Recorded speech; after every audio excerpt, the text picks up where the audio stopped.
Assalamu alaikum. Dear students, how are you? How I hope that all of you are fine and enjoying good health.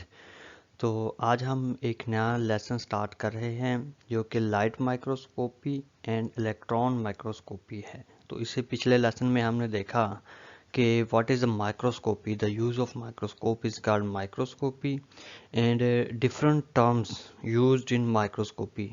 तो हमने देखा कि microscopy के अंदर जो डिफरेंट टर्म्स इस्तेमाल होती हैं उनमें हैं रिजॉल्विंग पावर और मैग्नीफिकेशन पावर। तो आज हम देखेंगे कि जो लाइट माइक्रोस्कोपी है वो क्या, लाइट माइक्रोस्कोप क्या होती है और उसको कैसे यूज़ किया जाता है, उसकी मैग्नीफिकेशन पावर कितनी होती है, रिजॉल्विंग पावर कितनी होती है, और इसके साथ साथ हम देखेंगे इलेक्ट्रॉन माइक्रोस्कोपी। इलेक्ट्रॉन माइक्रोस्कोप क्या होती है, उसकी वर्किंग प्रिंसिपल क्या है, उसकी मैग्नीफिकेशन पावर क्या है, उसकी रिजॉल्विंग पावर क्या है। तो ये चीज़ें हम देखेंगे आज के इस लेसन में। तो चले हम बात करते हैं। हमारे पास माइक्रोस्कोप की दो टाइप्स होती हैं, एक है लाइट माइक्रोस्कोप और दूसरी है इलेक्ट्रॉन माइक्रोस्कोप। तो ये दो तरह की माइक्रोस्कोप्स को हम बायोलॉजिकल स्टडी के लिए इस्तेमाल करते हैं। तो पहले हम देखते हैं इलेक्ट्रॉन माइक्रोस्कोप को, जिसको हम LM से भी रिप्रेजेंट करते हैं। तो इलेक्ट्रॉन माइक्रोस्कोप ये काम करती है by using visible light. Visible light को इस्तेमाल करते हुए हम इससे डिफरेंट ऑब्जेक्ट्स को देखते हैं। तो और इसके अंदर 2 ग्लास लेंसेज होते हैं जो कि इमेज को बड़ा करके दिखाते हैं। तो विजिबल लाइट का कोई लाइट सोर्स या तो सनलाइट हो सकती है, या वैसे भी हम कोई इलेक्ट्रॉनिक बल्ब लगा के उससे हम लाइट हासिल कर सकते हैं। तो ये हमारे पास लाइट सोर्स है। तो यहाँ से लाइट जाएगी एक कंडेंसर लेंस के अंदर, कंडेंसर ग्लास शीट होती है उसके अंदर जाएगी। वो इस लाइट को कंडेंस करके स्पेसिमम से गुजारेगा। तो अगर हम ये असल में रियल में माइक्रोस्कोप है और ये इसका अंदर से स्ट्रक्चर है कि किस तरह से डिफरेंट कंपोनेंट्स इसके अरेंज हुए होते हैं माइक्रोस्कोप के अंदर। अगर हम यहाँ पे देखें तो ये नीचे ये बल्ब लगा हुआ है जिसको हम लाइट सोर्स कहते हैं। यहाँ से लाइट निकलेगी तो ये कंडेंसर लेंस यहाँ पे मौजूद है। ये इसको कंडेंस करके कन्वर्ज करके एक बीम की शक्ल में इसको स्पेसिमम के अंदर से गुजारेगा। स्पेसिमम पड़ा होता है इस स्टेज के ऊपर, ये स्टेज इसका पार्ट है। इसके ऊपर हम जो भी स्पेसिमम होता है उसको उसकी ग्लास लाइट प्रिपेयर करके उसको यहाँ पे रखते हैं। तो लाइट नीचे से आती है कंडेंसर लेंस के अंदर, कंडेंसर लेंस इसको कंडेंस करके कन्वर्ज करके इसको स्पेसिमम के अंदर से गुजारता है। तो स्पेसिमम के अंदर से गुजरने के बाद ये लाइट जाती है एक लेंस के अंदर जिसको हम कहते हैं ऑब्जेक्टिव लेंस। ये वाला लेंस जो होता है, ये ऑब्जेक्टिव लेंस इसको इसलिए कहते हैं क्योंकि ये ऑब्जेक्ट के पास होता है। जिस ऑब्जेक्ट से ये लाइट पास कर रही है उसके पास ये ऑब्जेक्ट होता है, तो इस वजह से हम इसको ऑब्जेक्टिव लेंस कहते हैं। और फिर ऑब्जेक्टिव लेंस यहाँ से लाइट को भेज देगा ऑकुलर लेंस, जिसको हम आई पीस भी कहते हैं। तो ये वाले जो लेंस है जहाँ से एक व्यूअर माइक्रोस्कोप के अंदर देखता है, तो ये वाली लाइट फिर इसके अंदर आ जाएगी। तो इस तरह से लाइट यहाँ से लाइट सोर्स से मूव करती हुई कंडेंसर से आगे ऑब्जेक्ट, ऑब्जेक्ट से आगे ऑब्जेक्टिव लेंस से गुजरते हुए फिर वो जाती है ऑकुलर लेंस के अंदर, जिसको हम आई पीस भी कहते हैं। तो फिर उससे भी ये चली जाती है व्यूअर की आंख के अंदर। तो ये वाली जो लाइट माइक्रोस्कोप है इसका वर्किंग प्रिंसिपल होता है ये कि इसके अंदर विजिबल लाइट को यूज़ किया जाता है और फिर उसके साथ साथ 2 लेंसेज इस्तेमाल किए जाते हैं जो कि इमेज को बड़ा करके दिखाते हैं। One lens produce an enlarged image of specimen and the second lens magnifies image and projects it into viewer's eye or on to the photographic film. या तो ये फोटोग्राफिक फिल्म के ऊपर ये हमारे पास जो इमेज है वो बन जाता है, या तो फिर इसको ह्यूमन डायरेक्ट खुद से ही देख सकता है। अब हम बात करते हैं कि व्हाट इज़ माइक्रोग्राफ। ये इम्पोर्टेंट डेफिनेशन है एग्ज़ाम पॉइंट ऑफ व्यू से। तो माइक्रोग्राफ क्या होता है? जो फोटोग्राफ हम माइक्रोस्कोप की मदद से लेते हैं उसको हम कहते हैं माइक्रोग्राफ। तो जो या तो उसको जो हमें माइक्रोस्कोप के अंदर से ऑब्जेक्ट, जो छोटे छोटे ऑब्जेक्ट्स हैं जिनको हम अपनी रियल आंख से नहीं देख सकते, जो हमें माइक्रोस्कोप की मदद से नज़र आते हैं, उनको हम कहते हैं माइक्रोग्राफ्स। उनकी हम पिक्चर्स भी ले लेते हैं। इवन कि आप जो भी ओमेबा का या यूनिसेलुलर ऑर्गेनिजम्स के आप फोटोग्राफ्स देखते हैं बुक्स के अंदर, ये सारे के सारे माइक्रोग्राफ हैं, क्योंकि ये सारे फोटोग्राफ्स लिए गए हैं by the help of microscope, microscope के ज़रिए लिए गए हैं। तो इनको हम कहते हैं माइक्रोग्राफ। तो यहाँ पे ये भी एक माइक्रोग्राफ है जो यहाँ पे पिक्चर दिखाई जा रही है, जो कि इलेक्ट्रॉन माइक्रोस्कोप की मदद से लिया गया है। जिस माइक्रोस्कोप को हम नेक्स्ट देखेंगे कि ये इलेक्ट्रॉन माइक्रोस्कोप क्या होती है। तो उसके बाद बात करते हैं लाइट माइक्रोस्कोप की रिजॉल्विंग पावर की और मैग्निफिकेशन पावर की। तो ये जो लाइट माइक्रोस्कोप है, ये ऑब्जेक्ट्स को मैग्नीफाई कर सकती है अबाउट 1500 टाइम्स, 1500 गुना बड़ा करके ये दिखा सकती है। इससे ज़्यादा ये बड़ा करके दिखा नहीं कर सकती। तो यहाँ से ये 1500 गुना जो बड़ा करके दिखाती है, और उस 1500 गुना जब उसको बड़ा करके दिखाती है तो उस वक़्त ये जो इमेज हमें दिखा रही होती है वो ब्लर नहीं होती। तो इस वजह से इसकी जो मैग्नीफिकेशन है वो 1500x है, क्योंकि हमने कहा है कि जो मैग्नीफिकेशन है उसको हम x से रिप्रेजेंट करते हैं। और अगर हम अब इसकी बात करें रिजॉल्विंग पावर की, रिजॉल्विंग पावर इसकी है 0.2 माइक्रोमीटर।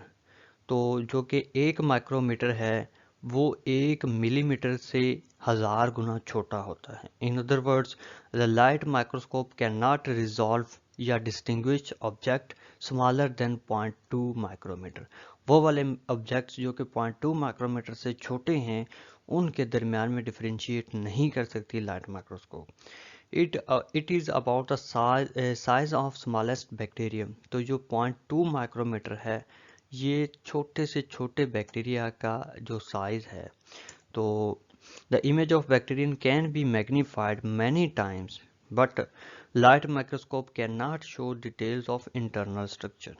ये इमेज जो हमारे पास सेल्स हैं या बैक्टीरिया हैं, उनकी इमेज को तो बड़ा करके तो दिखा सकती हैं, लेकिन जो उनके इंटरनल स्ट्रक्चर हैं, उनकी डिटेल्स हम लाइट माइक्रोस्कोप की मदद से हासिल नहीं कर सकते। तो यहाँ पे ये इसका जो इंटरनल स्ट्रक्चर है, ये एक बैक्टीरियन सेल है। तो ये जो आपको डिटेल्स दिखाई जा रही है, इसको हमने लाइट माइक्रोस्कोप की मदद से नहीं हासिल किया, बल्कि इनको इलेक्ट्रॉन माइक्रोस्कोप की मदद से हासिल किया है। तो अब हम जो माइक्रोग्राफ देखते हैं पेजेस की, बुक के पेजेस के ऊपर, उसके ऊपर कुछ इस तरह से लिखा होता है LM109X। तो इसका क्या मतलब होता है? तो इसका मतलब ये होता है कि ये जो फोटो माइक्रोग्राफ है, जो फोटो की भी ली गई होती है उसके साथ ही लिखा होता है। तो ये नीचे लिखा हुआ हमें बता रहा होता है कि ये वाली जो फोटो माइक्रोग्राफ है was taken through a light microscope and that image has been magnified 109 times। तो ये 109 गुना बड़ी करके दिखाई गई है, और ये micrograph, photo micrograph light microscope की मदद से लिया गया है। अब हम बात करते हैं इलेक्ट्रॉन माइक्रोस्कोप की। It is the most advanced form of microscope. तो ये ज़्यादा एडवांस फॉर्म है, जिसको हम इलेक्ट्रॉन माइक्रोस्कोप कहते हैं। In electron microscope object and lenses are placed in a vacuum chamber and a beam of electron is pass through object. तो इसके अंदर हम जो ऑब्जेक्ट होता है और हमारे पास जो लेंसेज होते हैं, ये वैक्यूम चैम्बर के अंदर होते हैं। वैक्यूम चैम्बर एक ऐसा चैम्बर होता है जिसके अंदर कोई भी मटेरियल मौजूद नहीं होता, ना तो वहाँ पे हवा होती है, ना कुछ और चीज़ें होती हैं, तो जो कि डिस्टरबेंस क्रिएट कर सकें for the passing of electrons. तो इसके लिए, क्योंकि इलेक्ट्रॉन्स हैं ये अगर पास करते हैं, वहाँ पे एयर मौजूद है या कोई और मटेरियल मौजूद है, तो ये वहाँ पे डिस्टरबेंस क्रिएट करेंगे। तो इसलिए इनको लेंसेज को और इलेक्ट्रॉन्स को वैक्यूम चैम्बर के अंदर से गुजारा जाता है। ये यहाँ पे पिक्चर है इलेक्ट्रॉन माइक्रोस्कोप की। Electron pass through or reflected from object and make image. या तो ये जो इलेक्ट्रॉन्स हैं ये किसी ऑब्जेक्ट के अंदर से पास कर जाते हैं ताकि उनकी इंटरनल डिटेल्स मिल सकें, या तो उनकी सरफेस से रिफ्लेक्ट होके उनके सतह से रिफ्लेक्ट होके वो वापस आ जाते हैं। Electromagnetic lenses enlarge and focus the image on the screen और फोटोग्राफिक फिल्म। तो फिर ये वाले जो इलेक्ट्रोमैग्नेटिक लेंसेज हैं, ये जो इलेक्ट्रॉन्स की मदद से इमेज हमें हासिल होती है उसको तो या स्क्रीन के ऊपर कंप्यूटर उसके साथ कनेक्टेड होता है उसके ऊपर दिखा देते हैं, या फिर फोटोग्राफिक फिल्म के ऊपर दिखा देते हैं। जैसे कि आपने एक्सरे या सीटी स्कैन की जो फिल्म्स हैं उनको देखा हो, तो उनके ऊपर हमें जो पिक्चर नज़र आती है वो बेसिकली वो एक्सरेज की मदद से ली जाती है। तो इसी तरह से जो इलेक्ट्रॉन माइक्रोस्कोप है इसके ज़रिए से भी जो इमेज ली जाती है वो बीम ऑफ इलेक्ट्रॉन से ली जाती है। तो ये थोड़ा सा इन दोनों में डिफरेंस है। तो बिल्कुल इसकी भी जो फिल्म्स होती हैं वो बिल्कुल वैसी ही होती हैं जैसे कि एक्सरे फिल्म होती हैं, सीटी स्कैन्स की फिल्म्स होती हैं। तो ये हमारे पास है इलेक्ट्रॉन माइक्रोस्कोप, और ये इनके साथ कनेक्ट किए हुए हैं सिस्टम्स जो इमेज इनकी मदद से लेंगे तो वो हमें नज़र आएंगी स्क्रीन के ऊपर, कंप्यूटर स्क्रीन के ऊपर नज़र आएंगी। अब हम बात करते हैं इसकी मैग्नीफिकेशन और रिजॉल्विंग पावर की। जैसे कि हमने इलेक्ट्रॉन माइक्रोस्कोप, लाइट माइक्रोस्कोप की रिजॉल्विंग पावर और मैग्नीफिकेशन पावर देखी है, तो इसकी जो मैग्नीफिकेशन और रिजॉल्विंग पावर है ये बहुत ज़्यादा है इलेक्ट्रॉन माइक्रोस्कोप की निस्बत से। The modern electron microscope can distinguish object as small as 0.2 nanometre. तो आपको बताते चले जाएं, जो 1 नैनोमीटर है ये 1 मिलीमीटर का 1 मिलियंथ पार्ट होता है, मीन्स 10 लाख गुना छोटा होता है 1 nanometre. It is 1000-fold improvement over light microscope. ये कोई हज़ारों गुना ज़्यादा बेहतर है लाइट माइक्रोस्कोप के, और ये ऑब्जेक्ट्स को तकरीबन 2,50,000 गुना बड़ा करके दिखा सकती है, 250 टाइम्स लार्जर दिखाती हैं एज कम्पेयर जो ऑब्जेक्ट होता है।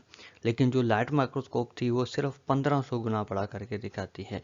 Under special conditions electron microscope can detect individual atoms. ये इंडिविजुअल एटम्स का हमें स्ट्रक्चर्स बता सकती है कुछ कंडीशंस में, और ये हमें सेल्स का जो इंटरनल स्ट्रक्चर है, इंटरनल डिटेल्स हैं वो बताती हैं, क्योंकि हमने लाइट माइक्रोस्कोप में देखा कि वहाँ पे हम इंटरनल जो स्ट्रक्चर्स हैं, इंटरनल डिटेल्स हैं वो हासिल नहीं कर सकते। ऑर्गेनेलीज, सेल के अंदर जो ऑर्गेनेलीज हैं उनकी डिटेल्स बताती हैं। इवन हमें जो लाइक डीएनए का मॉलिक्यूल है उसकी डिटेल्स भी बता देती हैं, और जो प्रोटीन्स हैं उनकी भी ये डिटेल्स हमें बता सकती है लाइट माइक्रोस्कोप। अब हम बात करते हैं कि लाइट इलेक्ट्रॉन माइक्रोस्कोप्स की कितनी टाइप्स होती हैं। इसकी 2 टाइप्स हैं, एक है ट्रांसमिशन इलेक्ट्रॉन माइक्रोस्कोप, एक है इलेक्ट्रॉन स्कैनिंग इलेक्ट्रॉन माइक्रोस्कोप। तो ट्रांसमिशन इलेक्ट्रॉन माइक्रोस्कोप के अंदर जो इलेक्ट्रॉन्स हैं ये किसी भी ऑब्जेक्ट के अंदर से पास कर जाते हैं, ऑब्जेक्ट के अंदर चले जाते हैं, तो उसके अंदर से जब वो ट्रांसमिट कर जाते हैं, उसके अंदर पेनिट्रेट कर जाते हैं, तो एज ए रिज़ल्ट क्या होता है कि हमें सेल की इंटरनल जो स्ट्रक्चर्स हैं उनकी डिटेल्स मिल जाती हैं। उसके बाद हम बात करते हैं स्कैनिंग इलेक्ट्रॉन माइक्रोस्कोप की। इसके अंदर जो इलेक्ट्रॉन्स हैं वो ऑब्जेक्ट की बॉडी के अंदर पेनिट्रेट नहीं कर सकते, ट्रांसमिट नहीं हो सकते, बल्कि ये सेल की बैरूनी जो एक्सटर्नल स्ट्रक्चर्स है उससे रिफ्लेक्ट होके वापस आ जाते हैं। तो उससे हमें जो डिटेल्स मिलती हैं वो हम उसका एक्सटर्नल स्ट्रक्चर ही देख पाते हैं। अब हम देखते हैं कि जो इलेक्ट्रॉन माइक्रोस्कोप है इसका जो मॉडर्न अभी बायोलॉजिकल स्टडी है उसके अंदर क्या रोल है, इसने क्या इलेक्ट्रॉन माइक्रोस्कोप आने से क्या ज़्यादा से ज़्यादा डिटेल्स हमें देखने को मिली। Electron microscope has revolutionised the study of cells and organelles but can not be used to study life processes. तो इससे हमें जो सेल्स की इंटरनल डिटेल्स हैं वो तो सारा ही इसकी मदद से मिल गई हैं, तो लेकिन ये हम इसको